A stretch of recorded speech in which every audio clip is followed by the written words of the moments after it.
Nah, kemudian contoh umum. Contoh umumnya ya, mengenai menentukan tema atau topik ini. Lilo mengamati keadaan sekitar lingkungan pertemanannya, yang hampir semuanya tertarik dan rajin membuat konten YouTube.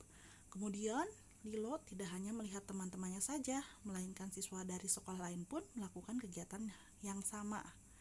Halnya, yang sama, titik mungkin itu ya maksudnya, maksud ibu, yang sama. Nah, hal itu membuat rasa penasaran dalam diri Lilo.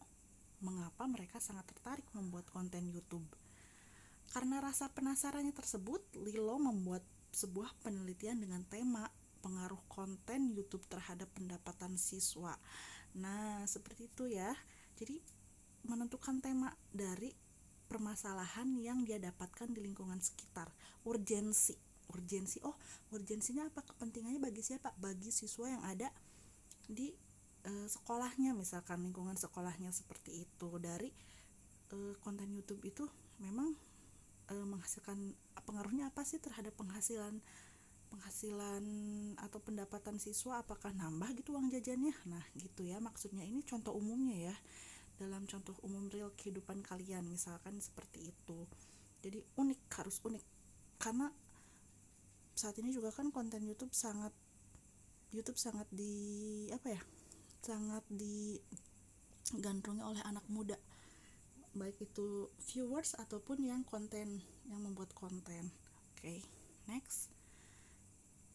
Nah, ini contoh khusus nih maksudnya ya. Ini bukan contoh umum, maksudnya contoh khusus di sejarah. Terkhususnya untuk di sejarah gitu. Nah, Maggie tertarik dalam mempelajari sejarah di kelas sekolahnya. Pada saat Maggie kelas 11, guru sejarahnya membahas materi seputar kemerdekaan Indonesia, di mana gurunya sempat menjelaskan bahwa perumusan teks proklamasi dilakukan di rumah salah satu tokoh Jepang, yaitu Laksamana Maeda. Hal itu membuat Maggie bertanya-tanya mengenai siapa sebenarnya tokoh tersebut dan mengapa tokoh tersebut mau membantu dalam proses kemerdekaan Indonesia. Akhirnya, Maggie ingin melakukan sebuah penelitian dengan pemilihan tema atau topik, yaitu peranan tokoh asing dalam proses kemerdekaan Indonesia. Nah, ini adalah contoh khususnya dalam penelitian sejarah. Nah, jadi si Maggie ini tertarik gitu, bahwa gurunya sempat menjelaskan bahwa ternyata proklamasi itu perumusannya itu dilakukan di rumah tokoh asing ya, maksudnya seseorang asing ya, itu malah berasal dari Jepang sendiri yang pada saat itu menjajah kita gitu.